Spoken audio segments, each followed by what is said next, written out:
Good morning, everyone. It is still Wednesday. This again is just one of our set review videos. Like I say, I found this huge monster box of cards that were completed sets, so I'm looking forward to showing you guys all the different sets that I have built over the years. And most of these sets, I'll be truthful, have probably been sitting in this box for at least 12 years or better, because I don't remember the last time that I really worked on them. And based on the handwriting, it's easily 10 to 12 years ago that I had worked on these sets. So anyway, this set is going to be a 25 card insert set from 2003. This is going to be Press Pass Stealth No Boundaries. This is a die cut set, and it uses a printing technology that we would today call cracked ice with the Panini cards. I do have an example here with a Chase Elliott, and you can see how similar that the cards are, the shimmer, the different diamonds and triangles, and so forth. So today we would refer to it as cracked ice. I don't know what they referred to it back in these days, if it even had a term.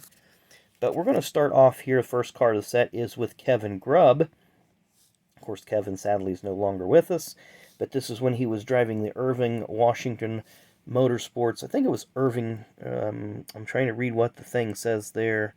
That's a yeah. I know that there's a couple NBA players involved with the ownership group of this. I think it was Julius Irving, and I can't remember the whole group right offhand. They ran various drivers. Car number 50, sponsored by Dr. Pepper. Just never things never went right, no matter who they put in that car. Up next, Kerry Earnhardt. A lot of the I've noticed a lot of the YouTubers, the NASCAR YouTubers.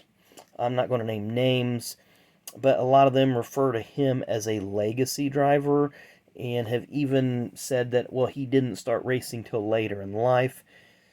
He didn't race full-time in NASCAR till later in his career, later in his life.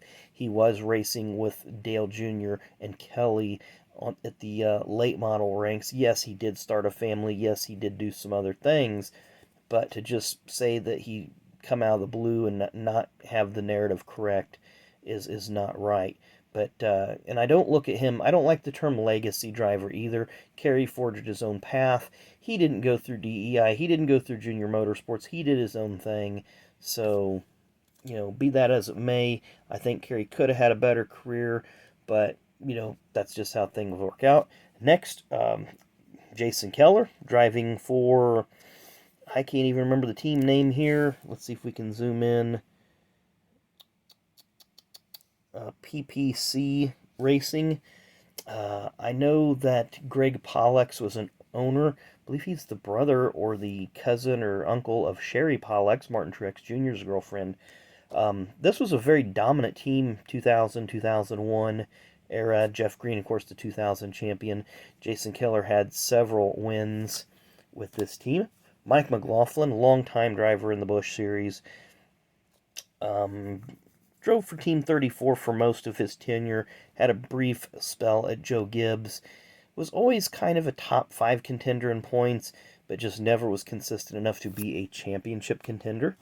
Johnny Sauter driving for Richard Childress Racing. He also split time around this time with the Curb Motorsports number 43 team.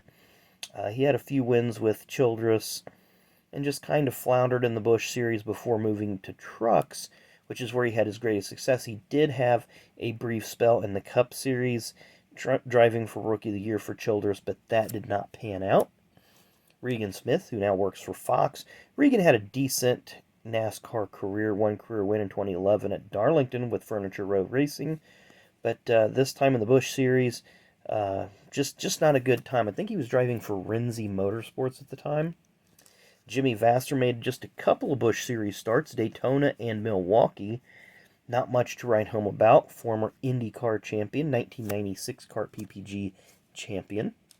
Scott Wimmer had a handful of Busch Series wins. Third place in the 2004 Daytona 500 is about what his Cup career amounted to. Greg Biffle, Truck Series champion, Busch Series champion, and a runner-up in the Cup Series. Definitely will be a Hall of Famer. Don't know if he'll get in the first round that he's eligible, but he'll definitely get there, I believe, as will Jeff Burton at some point. Jeff was driving for Jack Roush during this time. There's Dale Earnhardt Jr. Of course, they airbrushed the Budweiser off and put JR, not even Junior Motorsports, just JR. Jeff Gordon, nice look at the four-time Cup Series champion there. 2014 Cup Series champion Kevin Harvick. And over the years, they would start putting a little more black into the Goodwrench design after Dale's death. They never did go to a full black design, but they would incorporate it more into the paint jobs each year. Dale Jarrett, the 1999 Cup Series champion. 2003 Cup Series champion Matt Kenseth. Seven-time champ Jimmie Johnson, who was coming off a pretty strong rookie year in 2002. 3 wins to his credit, 5th in points. Bobby Labonte, 2000 Cup Series champion, and the 1991 Busch Series champion, has a plethora of wins in both series.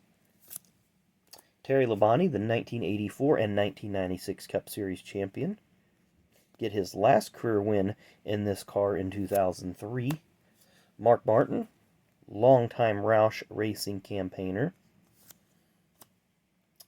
Jamie McMurray, the 2003 Cup Series Rookie of the Year. Casey Mears, who has 1 Cup win, 2007 in the Coke 600. Ricky Rudd, who won I think it was 1 race a year for 17 straight years from 1983 to 1997. Pretty good streak there. Sorry, 1998, because Martinsville 98 is when it was last win of his streak. Jimmy Spencer, driving for Ultra Motorsports, the Sirius Dodge. Rusty Wallace, during his time at Roger Penske. And our final card, and I didn't show you the backs of these, just kind of has a brief paragraph of the driver, kind of like the fan favorites, or no, the lap leader set. Just a brief paragraph of the driver. But these do not feature the cars on them. But they do have, again, that cool printing technology, kind of like a cracked ice. Michael Waltrip is the last card of the set, and there is your complete 25-card checklist.